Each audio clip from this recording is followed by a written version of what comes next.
Hello everyone. Ito na naman po tayo at medyo isip-isip na naman po tayo mag-barbecue.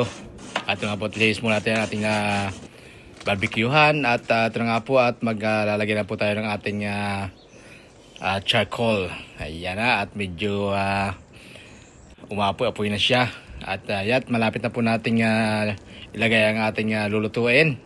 Bali po ay nag-craving lang po tayo ngayon. At ito po yung ating mga lulutuin. May mga pork na po tayong marinated. At meron din po tayong kaunting chicken liver. Medyo matagal na po tayong hindi nakating ng chicken liver. At siyempre hindi po mawala sa atin ang kape. Ayan, so let's go! At ito nga po at meron na nga po tayong kaunting iniihaw. At kaunti lang po ngayon kasi po laging full pack po ang niluluto natin kaya konti lang po ngayon. Pero medyo marami-rami din pala po. Sabi ko konti lang pero marami-rami din pala po. So ito po at kahit po medyo madilim-dilim o parang uulan ay sige lang po, di lang po tayo sa ating back garden. So ayan na po siya oh. Charan!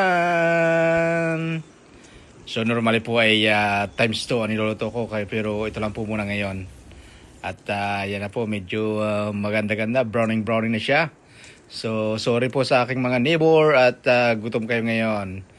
So amoy-amoy muna kayo ng barbecue. Yan po at malapit na po tayo makatikim. Ito po masarap dito natural charcoal barbecue. Mas masarap po ito kaysa sa gas grill. Yan at meron din po tayong kaunting sweet potato sa grill. At ito nga po yung ating chicken liver. Yan, mix na po sila dyan. Hindi pa po nakapag-try ng mga inihaw na kamuting kahoy. Try nyo po ito. So ito nga po at meron na po tayo naluto at atin na po siyang gagayatin. Kasi medyo malaki-laki po ang gayat niya. So mas masarap pong kainin pagka talagang gayat-gayat na. So sa mga hindi pa po nakakatikim dyan ng mga grill sweet potato, try nyo po pag magbabarbecue kayo at napakasarap. At sabi ko nga po ay meron din po tayo kaunting chicken liver. Medyo matagal na po tayo nakatikim ng chicken liver na grill. At meron din po tayong kaunting sausage. So nag-craving lang po tayo.